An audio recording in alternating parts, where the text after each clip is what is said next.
Hi everyone, welcome to episode 33 of Show Me How It's Done.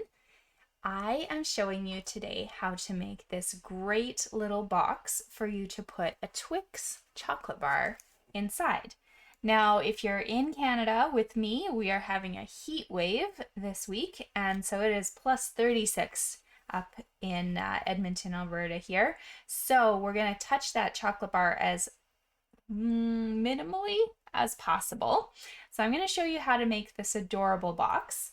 The reason I chose the Twix chocolate bar was because I'm featuring the Beauty of Friendship bundle, and I wanted to find a chocolate that was as close to a tree trunk as possible. So we're going to use some stamps from this Beauty of Friendship stamp set for the sentiment and a tree, and then some dies that can cut out our trees and little birds as well for the project. So to start, we will want to build a box base. So I'm just going to move that out of the way. So my base, I chose early espresso cardstock, and we're going to cut it at 7 inches by 7 5/8. So I know those measurements are very close together, but just keep in mind, you may have to double check with your ruler a couple times, but on the 7-inch side here, and I'm just going to show you on my gorgeous looking template. So if you can see, let me just focus that for you. There we go. On my 7-inch side, we need 2 score marks. So one is at the 1-inch mark all the way down. The other is going to be at the 6-inch mark all the way down. Turning your paper now 90 degrees. This is going to be our 7 5/8 of an inch side. We need 4 score marks. 1 inch, 3 1/4, 4 1/4, 6 5/8. So if you've got score marks at all of those points, you are now ready to grab a bone folder and start folding your paper all the same way on those lines. Okay, so just going all along those lines, a nice crisp burnish is perfect. So just so you know, I will write these measurements in the description on the video, so you can always go back and refer to it, or you're welcome to pause and play as we go. Whatever is easiest for you. Okay, so I like to burnish all my lines before doing any trimming.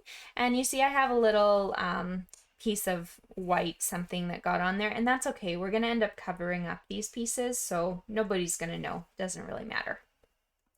So I wanna show you my gorgeous template once more. So you can see on each of the little square spaces on the top and the bottoms, that's where we're gonna do a little bit of trimming, okay? We are not touching these rectangle spaces. Those are going to stay intact. It's only these side little squares that we want to trim so that when we fold up our box, it actually has a really nice close to it. Okay, so I will leave this up here for you if you would like to look at that. On my piece, I'm going to start at the bottom right and just cut at a tiny little angle so that I have cut almost a triangle off the side there, just an angle right off the edge.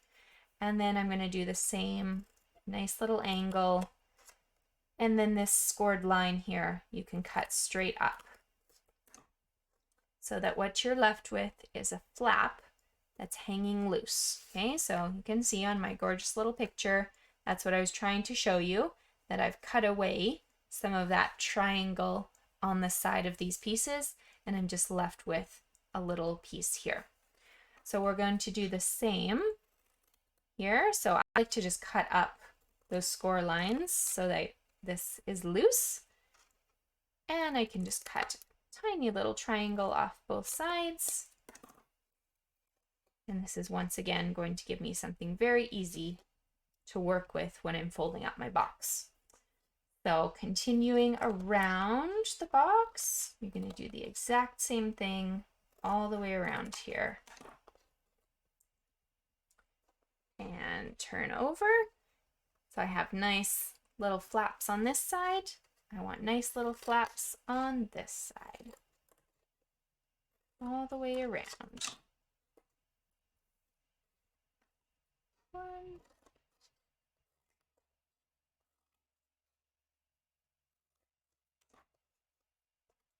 2, and 3.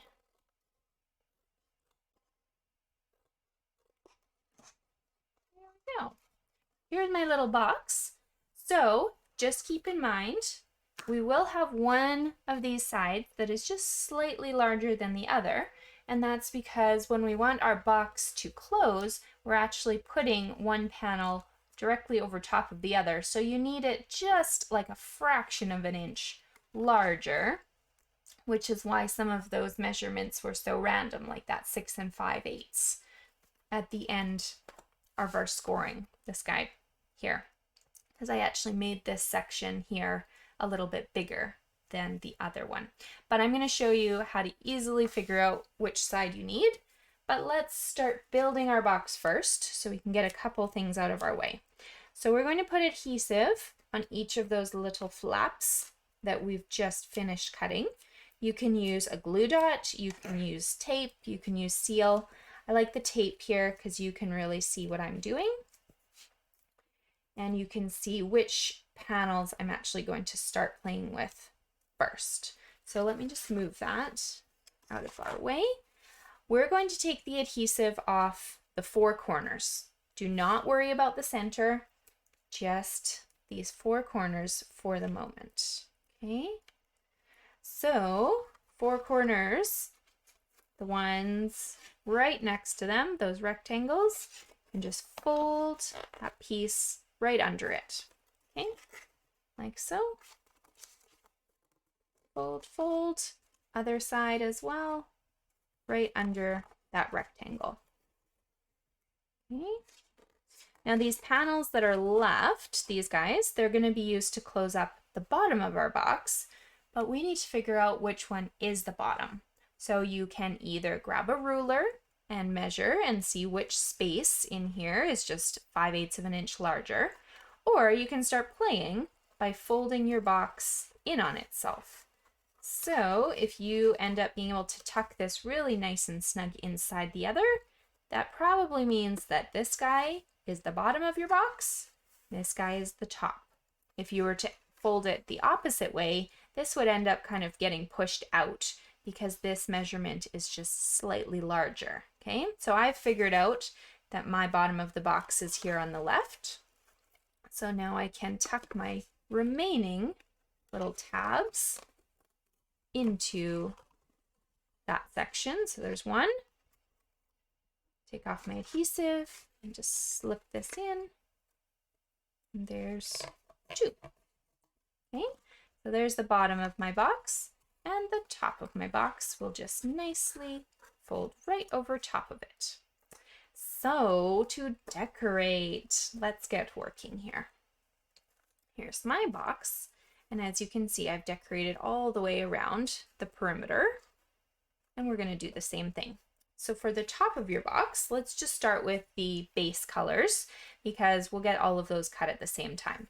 So Old Olive is going to be my frame, and that piece is going to end up being cut at 2 1/8 by 4 3/4. My designer paper is from the Beauty of the Earth package, 1 7/8 by 4 1/2. This one I've just put tape on the back, and I'm going to attach it right onto that Old Olive cardstock. You can do all your cutting at once if you want, but it is sometimes nice to get pieces out of your way as well. And then my Old Olive, I actually popped up on dimensionals because I wanted it to have a little bit more lift from the top of the box, and it just kind of gives a little something for you to hold on to as well if you're trying to lift that lid off. So there's the top of my beautiful box. I'm going to wait to decorate because I want to get these pieces on as quickly as possible so that if I've cut them, they're not getting lost or they're just out of my way as well. Okay, so the front and the back of the box will be the same measurements. So you're going to cut 2 pieces of old olive, 3/4 of an inch thick, and then the length is going to be 4 3/4. Your designer series paper is 1/2 an inch thick, and this will need to be 4 1/2 in length. So these I'm not using any dimensionals on. I'm just doing flat tape or seal and attaching them straight onto the backing and then the same way onto the box. We don't really need dimensionals popping things out from the side of our box. So that's going to go on the front.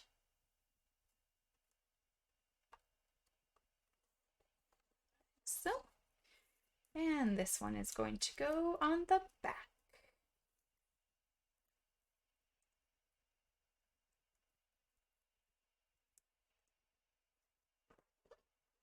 There we go.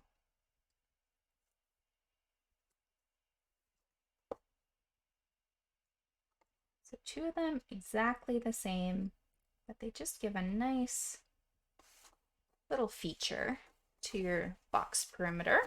So let's do the sides. Again, those will be the same as each other as well. So we have 2 pieces of old olive, and those measure 3/4 of an inch wide by 2 1/8. Your designer paper is 1/2 an inch wide by 1 7/8. And then layering them up simply with a flat adhesive once more.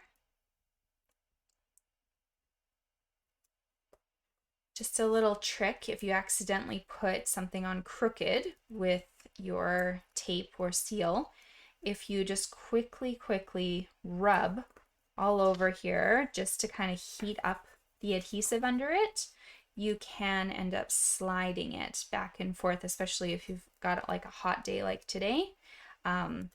Glue can be a little bit more forgiving if you're not sure about putting your pieces down correctly the first time. Okay.